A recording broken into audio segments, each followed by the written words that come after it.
Hello student, हमारे study platform we के ई book पर आपका बहुत बहुत स्वागत है।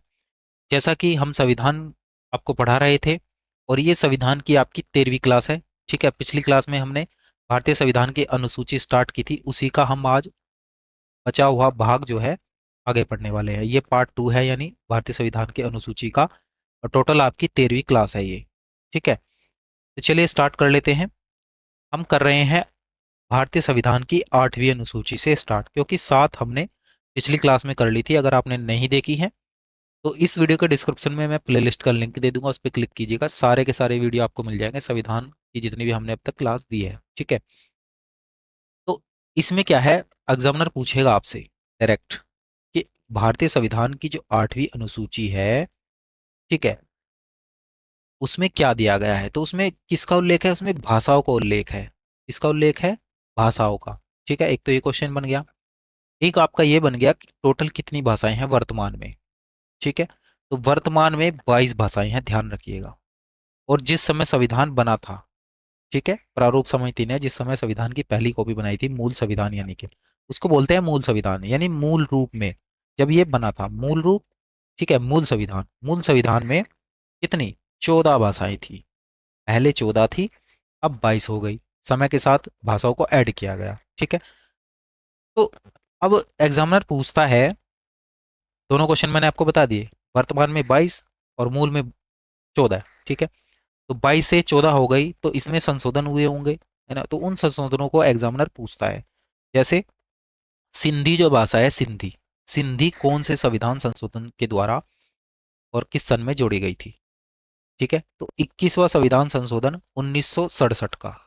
कब का, 21वां संविधान संशोधन था और 1967 में संशोधन हुआ और इसके द्वारा सिंधी भाषा को जोड़ा गया, ध्यान रखिएगा। ठीक है, इसके बाद 71वां संविधान संशोधन आया 1992 में। ठीक है, 71वां संविधान संशोधन 1900। कभी कभी ऐसा होता है, एग्जामिनर क्या करता है, ये पूछ लेता कि 71वां संविधान संशोधन जो हुआ था कब हुआ था, किस सन में हुआ था। तो सन आपको ध्यान रखने हैं 1992 में। मतलब आपको 71वां संविधान संशोधन और सन दोनों याद रखने होंगे। ठीक है, और इसमें जोड़ी गई 3 भाषाएं, कोंकणी, मणिपुरी और नेपाली। ठीक है, ये 3 भाषाएं कौन से संविधान में जोड़ी गई, पूछा जाता है। ठीक है, तो कौन से संविधान में जोड़ी गई, 71वां संविधान संशोधन 1992। कभी कभी एग्जामिनर ये भी दे देता है कि 1992 71वां संविधान संशोधन में 3 भाषाएं जोड़ी गई थी, निम्नलिखित में से कौन सी भाषा नहीं जोड़ी गई। तो 3 तो ये दे देगा और एक गलत वाली दे देगा, है ना। ऐसे करके क्वेश्चन बनते हैं। तो इन तीनों को याद रखने की एक ट्रिक है। ठीक है, आप याद रख लीजिए नमक। क्या याद रख लीजिए, नमक। ठीक है, न मैं कै नमक। अब न से तो नेपाली हो गया, मैं से मणिपुरी और कै से कोंकणी। ठीक है, तो आपकी तीनों भाषाएं याद रहेंगी। ये- और आपको याद रखना होगा 71वां संविधान संशोधन 1992 में नमक जोड़ा गया था, ऐसे याद रख लो। नमक यानी नेपाली, मणिपुरी और कोंकणी। ठीक है, फिर 92वां संविधान संशोधन हुआ। ठीक है, कौन सा हुआ, 92वां। कब हुआ, 2003 में। इसमें कौन कौन सी जोड़ी गई, इसमें एक तो बोडो जोड़ी गई थी, एक डोंगरी जोड़ी गई थी, एक मैथिली और एक संथाली। ठीक है, मैथिली, संथाली, बोडो, डोंगरी। देखिए बोडो और बोडो, दो के बाद फिर डोंगरी। ठीक है, इसी प्रकार मैथिली और मैथिली, मैथिली के बाद संथाली, एक दूसरे से मिली जुली सी भाषाएं हैं, 4, इनको याद रख लीजिएगा। ठीक है, वो जोड़ा गया और 2004 में इनको लागू किया गया था। एक बार ये पूछा गया था दरअसल, ये जो 4 भाषाएं थी इनको लागू कब किया गया था, इसलिए मैंने ऐड किया था। हालांकि ये इतना ज़्यादा इंपॉर्टेंट नहीं है, इसको नहीं पूछेगा, लेकिन फिर भी जब पूछा गया तो मैंने ऐड कर दिया, है ना। तो ये 4 भाषाएं जोड़ी गई। अब देखिए, एक तो आपकी यहाँ पे हो गई, 3 आपकी यहाँ पे हो गई, और 1 2 3 और 4, 4 आपकी यहाँ पे हो गई। टोटल आपकी कितनी हो गई, देखिए टोटल आपकी हो गई 8। ठीक है, तो टोटल आपकी जब 8 हो गई और मूल में कितनी थी, 14, तो 14 और 8 कितनी हो गई, 22। ठीक है, 14 और 8 कितनी हो गई, 22 हो गई। तो इस प्रकार ये 22 भाषा हुई थी। इनको ध्यान रखिएगा, यहीं से क्वेश्चन बन के पूछे जाएंगे। ठीक है, जैसे ये 92वां संविधान संशोधन था जो मैंने आपको भी बताया। ठीक है, इसमें जो है ये 4 थी। अब एग्जामिनर आपको इन चार को देके ना देके तीन दे देगा और एक गलत दे देगा और पूछ लेगा निम्न में से कौन सी 92वें संविधान संशोधन 2003 में नहीं जोड़ी गई। ठीक है, नहीं जोड़ी गई पूछ लेगा, तीन सही दे देगा और एक गलत दे देगा, है ना। ऐसे ही करके क्वेश्चन एग्जामिनर बनाता है। चलिए नेक्स्ट, नौवीं नौवीं अनुसूची की हम बात करेंगे। नौवीं अनुसूची देखिए, मूल की जो 8 थी वो हमने पढ़ ली। अब 12 जो है टोटल है, जो बाद में चार जुड़ी उनको हम पढ़ते हैं। नौवीं अनुसूची में राज्य द्वारा क्या है, संपत्ति अधिग्रहण की विधियों का उल्लेख किया गया है। जो राज्य है उसके द्वारा संपत्ति जो अधिग्रहण होगी उन विधियों का उल्लेख किया गया है नौवीं अनुसूची में। जब आप संविधान के बैक में जाएंगे और नौवीं अनुसूची खोलेंगे तो वहां पे राज्य द्वारा जो संपत्ति अधिग्रहण की जो विधि है, जो कानून है, उसके बारे में चर्चा की गई है। ठीक है, एक चीज और है बहुत ज्यादा इंपॉर्टेंट, एग्जामिनर पूछता है कि ये जो नौवीं अनुसूची है, क्या इसको संविधान सॉरी क्या इसको न्यायालय में चुनौती दी जा सकती है।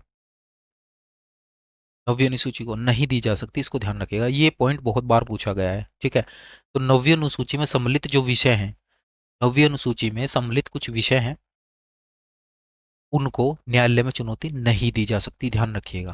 ठीक है, उनको आप न्यायालय में लेकर नहीं जा सकते। ठीक, संविधान संशोधन 1951 के द्वारा जोड़ी गई थी।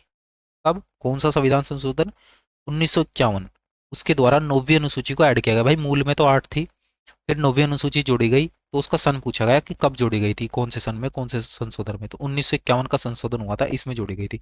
अब ये संशोधन कौन सा था, उसके लिए क्वेश्चन आया था। क्वेश्चन क्या है, किस संविधान संशोधन अधिनियम द्वारा भारतीय संविधान में नौवीं अनुसूची जोड़ी गई थी। ये डायरेक्ट पेपर का क्वेश्चन है। ठीक है, तो संविधान संशोधन अधिनियम कौन सा था, 1951 का। ठीक है, 1951 में संविधान संशोधन लेकिन कौन सा था, ये पहला था, दूसरा था, सातवां था, नौवां था। तो संविधान में पहला संशोधन था, इसको ध्यान रखिएगा। पहला संशोधन हुआ था 1951 में संविधान का। डायरेक्ट क्वेश्चन भी पूछ सकता है एग्जामिनर कि संविधान में पहला संशोधन कब हुआ। पहला संशोधन हुआ 1951 में। कब हुआ, 1951 में हुआ। ठीक है, और इसी में ये नौवीं अनुसूची जोड़ी गई थी संविधान में। ठीक है, चलिए नेक्स्ट बढ़ते हैं। आशा है आपको क्लास बहुत अच्छी लग रही होगी। ठीक है, आपको एक एक चीज क्लियर हो रही होगी। 10वीं अनुसूची, अब 10वीं 9 हो गई, फिर 9 के बाद एक 10वीं जोड़ी, दल बदल। ठीक है, दल बदल से संबंधित प्रावधानों का उल्लेख इसमें किया गया है। ठीक है, तो ये कौन सा संविधान संशोधन हुआ था, ये 52वां हुआ था। ठीक है, वो नौवीं पहले में जुड़ी, फिर 52वां, यानी 1 2 3 ऐसे करके जब 52वें संविधान संशोधन पे हम पहुंचे तो उसमें फिर 10वीं अनुसूची जोड़ी गई थी। 1985 में संविधान संशोधन हुआ था। ठीक है, ये डायरेक्ट एग्जामिनर पूछता है, डायरेक्ट पूछे जाते हैं, इनको आपको ध्यान रखना ही होगा। भाई इसका रिवीजन करो, बार बार पढ़ो, कैसे भी पढ़ो, लेकिन आपको ये याद करने ही होंगे। ठीक है, इसके बाद 11वीं, 10वीं हो गई आपकी, 11वीं। इस अनुसूची के आधार पर क्या है, पंचायत की जो राज्य व्यवस्था है वो क्या किया गया, संवैधानिक दर्जा दिया गया था। ठीक है, संवैधानिक दर्जा प्राप्त किया गया और इसमें विषय लिखे गए। उन विषयों को एग्जामिनर ने पूछा है कि 11वीं अनुसूची में कितने विषय हैं, तो 29 विषय इसमें हैं। ठीक है, और ये जोड़ी गई थी 73वें संविधान संशोधन के द्वारा 1992 में। ये कब जोड़ी गई, 11वीं 1992 में जोड़ी गई, और 73वां संविधान संशोधन था।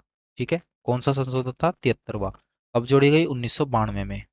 ठीक है, ध्यान रखिएगा। तो आपकी 11 हो गई है, एक और बस्ती है आपकी, टोटल 12 है। ठीक है, 12वां, 12वां अनुसूची जो है, इसमें जो है नगर पालिकाएं, आपकी जो है नगर पालिकाएं, उसकी जो शक्तियां हैं, उसका जो अधिकार है और उनकी जो जिम्मेदारियां हैं, उनको शामिल किया गया 12वां जो अनुसूची है आपका। ठीक है, तो इस अनुसूची के आधार पर जो शहरी क्षेत्र की स्थानीय स्वशासन संस्थाएं है ना, जो शहरी क्षेत्र की स्थानीय स्वशासन संस्थाएं, थोड़ा सा ये गड़बड़ हिंदी में लिखा हुआ है, ये आधा सह होना चाहिए था स्वशासन, और ये भी आधा सह, हालांकि आधा सह ही है ये, इसमें हलंत लगा हुआ है। ठीक है, तो स्थानीय स्वशासन और संस्थाओं का उल्लेख कर उन्हें क्या किया गया, संवैधानिक दर्जा प्रदान किया गया था। ठीक है, और इसमें 18 विषय हैं। 12वीं अनुसूची में कितने विषय हैं, 18 विषय हैं। और इस अनुसूची को कब जोड़ा गया, इसको 74वें संविधान संशोधन द्वारा 1992 में जोड़ा गया था। ठीक है, कब जोड़ा गया, 1992 में ही, यानी कि एक जो 11वीं थी 1992 में संशोधन जो हुआ था 73 और 74। ठीक है, तो 92 में 11वीं भी जुड़ी और 92 में आपकी 12वीं भी जुड़ी, लेकिन ये संशोधन 74वां था। और 11वीं जो अनुसूची थी उसमें संशोधन आपका क्या था, उसमें संशोधन आपका 73वां था, देखिए। ठीक है, 73, इसमें 73वां है। ठीक है, और उसमें 74वां है। ठीक है, इसमें 74वां, सन सेम है, तो इसको ध्यान रखिएगा। ठीक है, तो आशा है 12 की 12 अनुसूची हमने पढ़ ली है। ठीक है, एक क्वेश्चन आपके लिए है, उसको आप कमेंट में लिख दीजिएगा कि संविधान की जो 8वीं अनुसूची है उसका संबंध किससे है। ये क्वेश्चन एग्जाम में पूछा गया था। ठीक है, तो 8वीं अनुसूची में क्या मैंने आपको बताया अभी ऊपर, उसको कमेंट में जरूर लिखिएगा। ठीक है, बिना देखे टाइप कर दीजिए, अभी आपने पढ़ा है भूलेंगे तो बहुत मार खाओगे। ठीक है, कोई बात नहीं, दोबारा रिवीजन कर लेना, लेकिन एक बार कमेंट में कर देना। ठीक है, तो आपकी अनुसूची आप आज कंप्लीट होती है। नेक्स्ट वीडियो में नेक्स्ट चैप्टर लेके आएंगे संविधान का। तो आज के लिए इतना ही रखेंगे। थैंक यू फॉर वॉचिंग, और जो स्टूडेंट नए हैं चैनल को जरूर सब्सक्राइब कर लेना, वीडियो को लाइक कर दीजिएगा, सभी बच्चे, सभी साथी, सभी दोस्त। धन्यवाद।